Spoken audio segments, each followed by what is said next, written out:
Hello,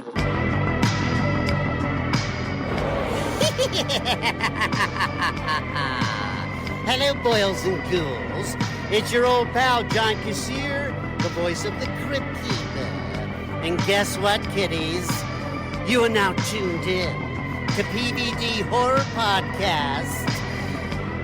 Pleasant screams.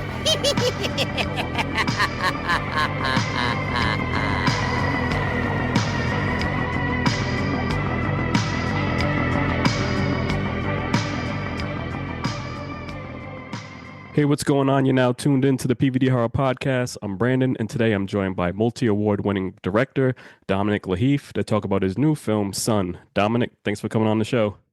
Brandon, thanks so much for having me. It's a pleasure to be here. No problem. Now, Dominic, are you a big horror fan? If so, what are some of your top 3 films? Okay, that's a great question. Yes, I am a big horror fan. My taste in horror runs to the slightly unconventional, also more psychological horror. I think off the top of my head, what scared me as a child was Full Metal Jacket, which is more of a war movie. But that kind of descent into madness was something that really stayed with me. I was probably way too young when I watched it.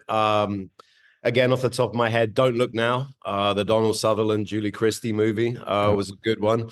And then there's an obscure horror movie. It's a smaller horror movie called Death by Temptation, which was one of the movies that made me want to move to New York. Features Samuel L. Jackson in a very small role.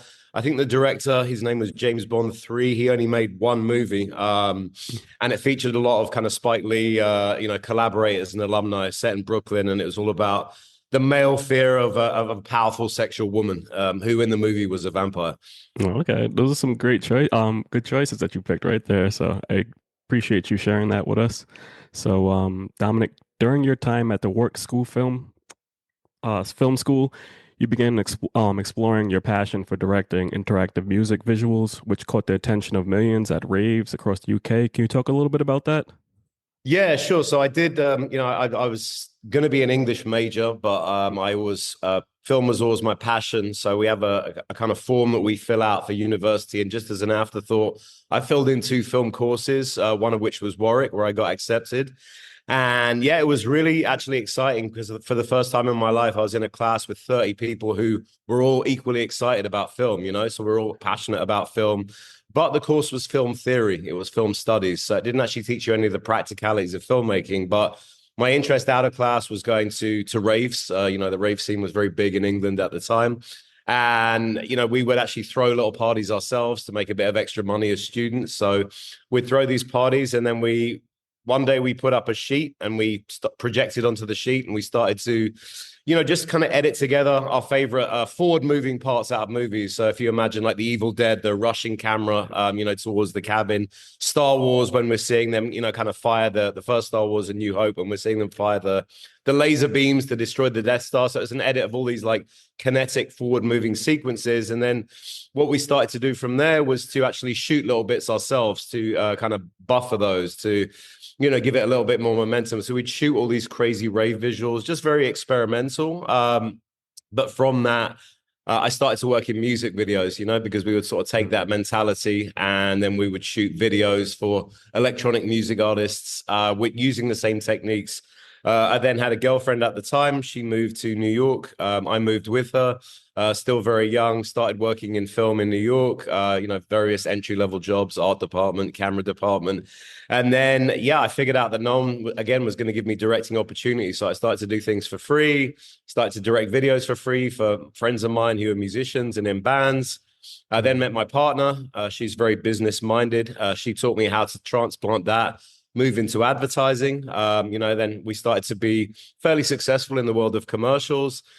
She was then working for a corporation and she wanted to leave that corporation. She told me that if I wrote a horror movie script, which she liked, she would leave the corporation. She would jump in full time with me. We'd make the movie and then we'd start our company up, from the ground up. So I had this idea, which was, based on us not wanting to pass on our parents' worst traits to our children, which I'm sure everybody feels. Even our parents felt, you feel, whether how successful we are, it varies. We're never entirely successful. So that was the idea.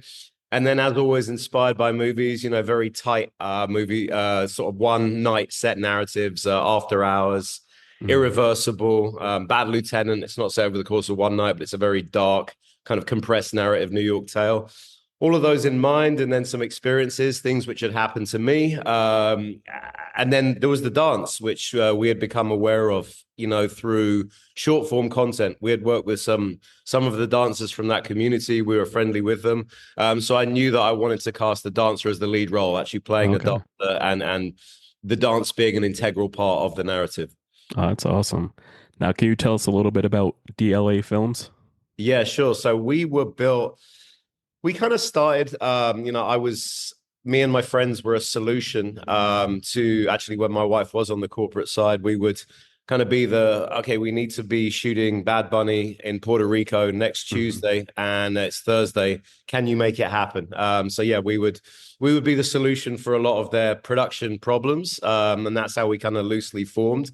My wife was also, on the client side, she was always looking for a company which had a diverse array of directors. And at the time, she couldn't find it. Within my friend group, I had people who could satisfy most of those needs. We were all tight. We kind of naturally grew like that. And that's how the company came together. As I say, when my wife fully came on board, she solidified that side of it. She solidified the business side. And yeah, Sun is our first movie. So here we are today, DLA Films debut feature film. And we're putting it out there. That's awesome. Now, can you tell the listeners what the film's all about? The film is about one crazy night in the life of a dancer. We meet him at a very low point in his career. I'm sorry. His wife is trying to induce him to go to a networking party, which he's reticent to go to. She believes he'll find the financing for his debut production, as it were. At the party, things don't quite go according to plan. He feels very emasculated, and that, in addition to shadows from his past, start a spiral into a madness where he hopes that, where we hope that he can find his way, but things will never be the same again. Yeah. Now, you've been to several cities for film festivals to showcase this project. What was that experience like for you? Amazing, actually, because the movie is so much my story, but it's also so much a New York story. So to see that received in all of these different cities was an incredible experience. First off, like the premiere was in Warsaw, in Poland, at a festival called Splat Film Festival, and Poland is a Splat Film Fest. Sorry, yeah, my wife is here. She keeps giving me looks of approval and disapproval. You can join if you want. Okay, so so Splat Film Fest, sorry, as I've been corrected, is it's Poland's premier horror festival. In Poland, obviously, cinema is a very serious and high-minded art form. But with Splat, the woman who runs it, Monica, she's seeking to make genre cinema equally as respected. And she's been fighting the good fight for about the past 10 years. She's been growing her festival. And it's interesting because Poland is... on the surface level, it's 90% Roman Catholic. Their daily life is very conservative. They don't have a lot of diversity, but the people who are looking for alternate entertainment, they have a real thirst and a real hunger for it.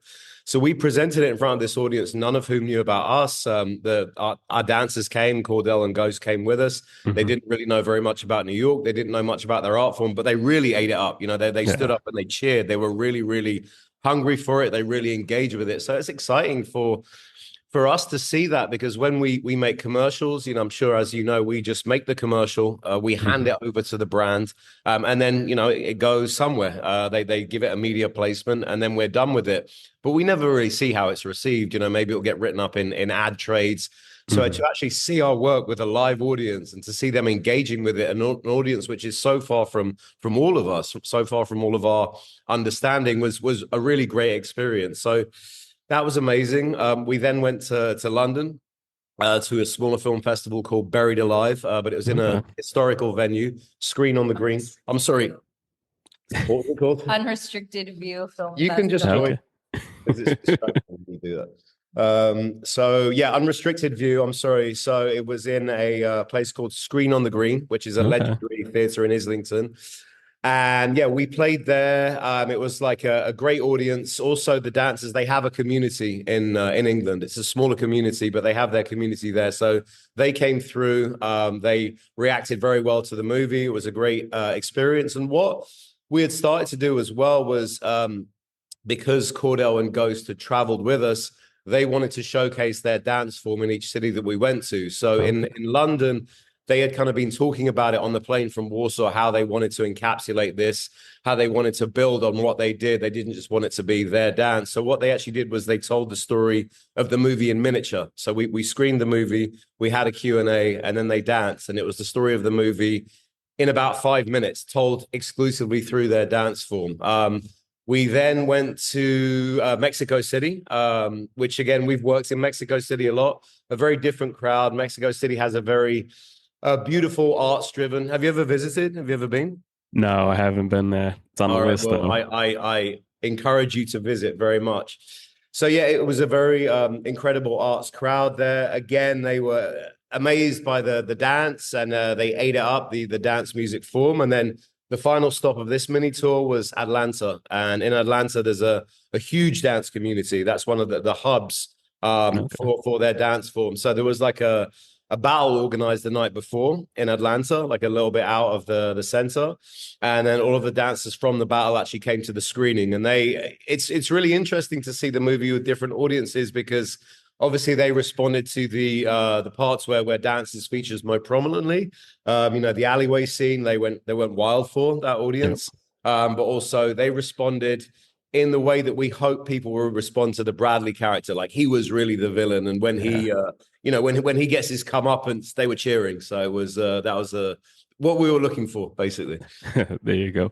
Like you said, Cordell's dance skills were used creatively for a nice transformation from the character, showcasing his emotions in a very cool way. Can you share the vision behind that scene?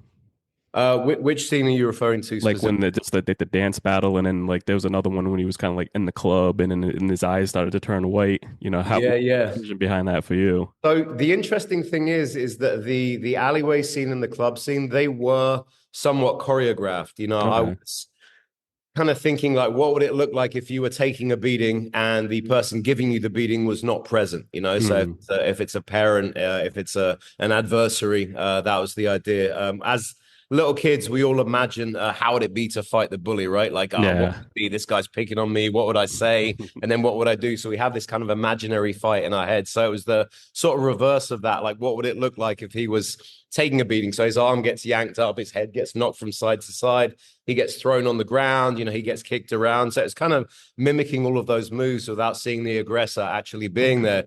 So I described the moves to Cordell. I described a sort of 1, 2, 3, 4, 5, 6, 7.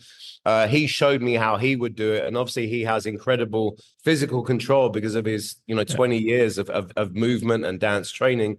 So he just, he did it and he showed it to me. And then I would give him slight tweaks. But it was like directing, like directing an actor. I would give him the parameters of the scene. I'd tell him the beats to hit, and then he would interpret it the way he interpreted it. The ending scene, I really can't take any credit for. Essentially, what I said was, you're dancing opposite this shadow, and at first it's going to be overwhelming, and then you're going to free up and you're going to start to triumph. And he said, okay, just play me. He gave me a piece of music he wanted to listen to. It was a single take, so no choreography. We just pointed the camera at him. We did a wide, we did a close up, and then he just did what he does. Understanding that, the beginning, middle, and end, but that was really all him. That wasn't me. That was him, and he just took that and he ran with it. So no, choreography. It was just working in an improvisational style, which is what their dance form is. It's really having these moves, but then just reacting and what they call being possessed by a piece of music. Yeah, that's awesome, because I checked out his Instagram and I seen some of his dance moves. I'm like, damn, this guy's over here moonwalking on his knees on the counter. You like that's crazy. But I want to say, like, you perfectly captured the essence of New York City in this film. So you've lived in New York for how many years now? It's been about like 15 years or so. Yeah. That's a long time. Now, what were some key things that inspired you about that city? So, New York can be, as I'm sure an amazing and very welcoming place. It can welcome you with open arms. The people can be incredible. But when you're down, it almost seems like the city conspires against you, and it can be a very oppressive haunting place. You know, a lot of people like LA come to New York to make their creative dreams come true, and when they do thrive, that's amazing. But when when things are not going according to plan, the city can really seem to turn against you, and that's what we were seeking to evoke with Sunil's Nighttime Odyssey. You know, it's a real journey through the bowels of New York, where everything, from the people on Canal Street to these dark underground parties, everything kind of comes crashing in around him. And yeah, so it was the exhilaration of New York that we were seeking to express, but also the madness of New York, the chaos and the insanity, which can, I mean, as I'm sure you know, one night in New York can turn into something completely insane and completely crazy. So that was the idea, but it was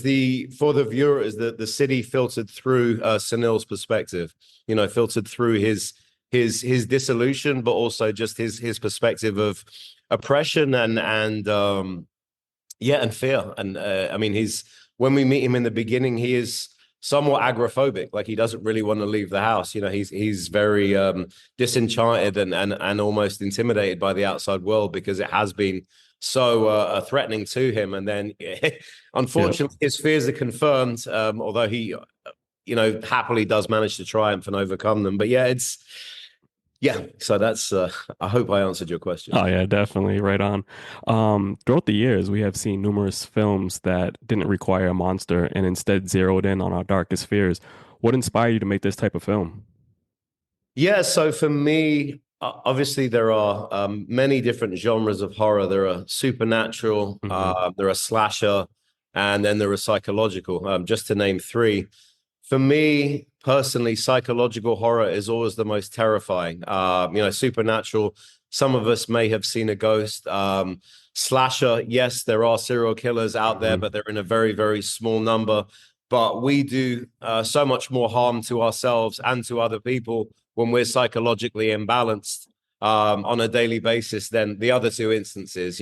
Far few people have been killed by a ghost and have found themselves in a domestic situation like the one we portray in our movie. So I always like the psychological horror genre, the idea of a descent into madness. I think more recent movies which have inspired me in that genre, The Babadook, I found particularly effective. That was like a North Star for us in making this movie. And as a kid, like I said, going back to Full Metal Jacket, the idea of losing my mind has always been the most terrifying thing. I'm not sure why, but going insane has always terrified me, and has always been something which I found to be the most horrific idea out there.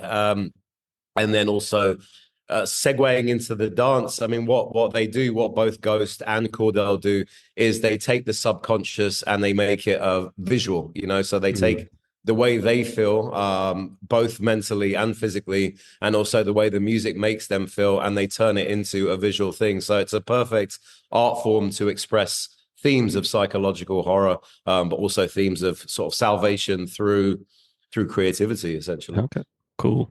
Now, what is the main takeaway you want viewers to remember after seeing this project? Yeah, that's a great question. So it's essentially, if we tap into our inner selves, if we tap into our inner spirit, and if we're able to access that, then that does form a resistance to oppressive forces around us, whether it's, an escape of listening to a piece of music, of writing a piece of music, of drawing, of painting, of dancing.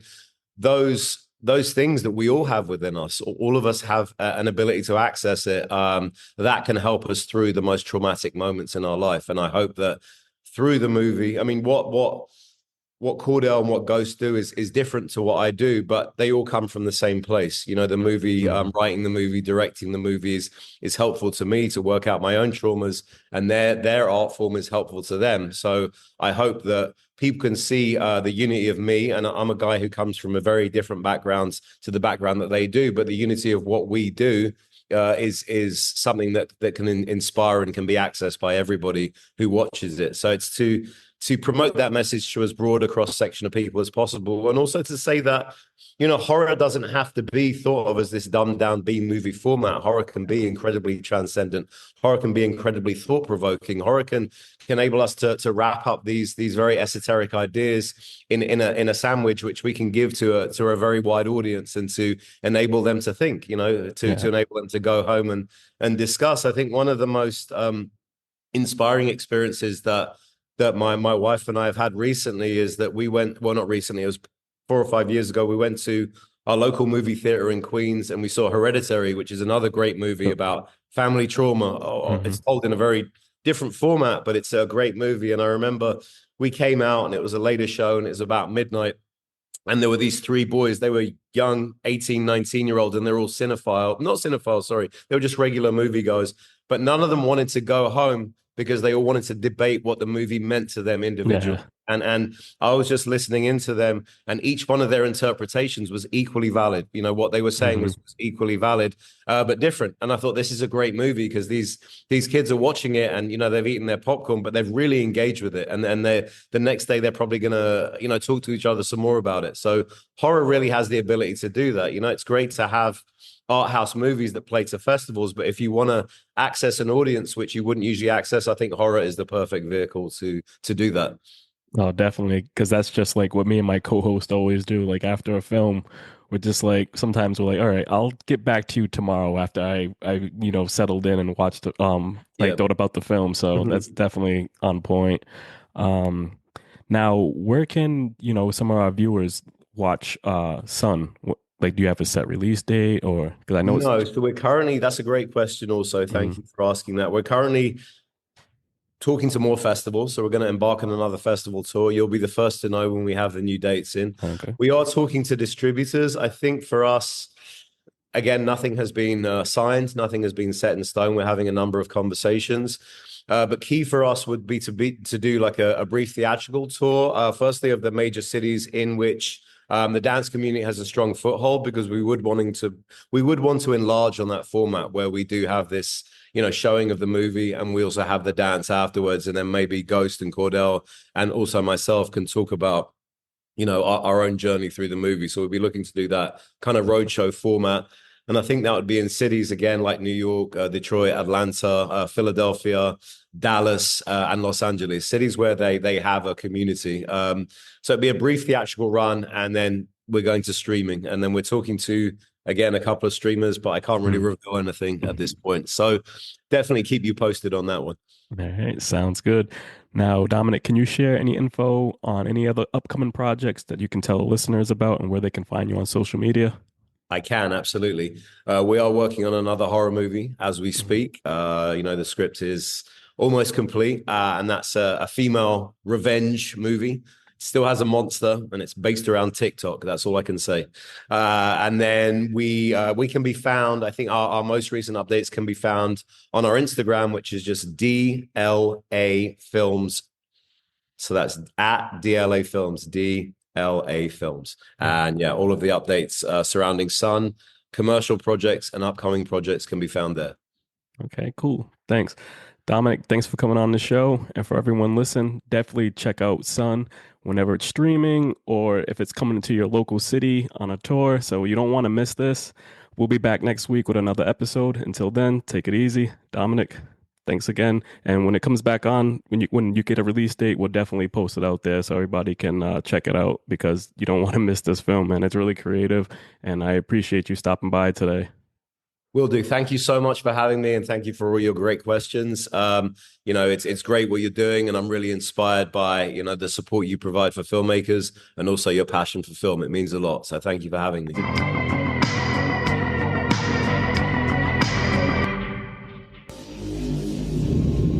Game over.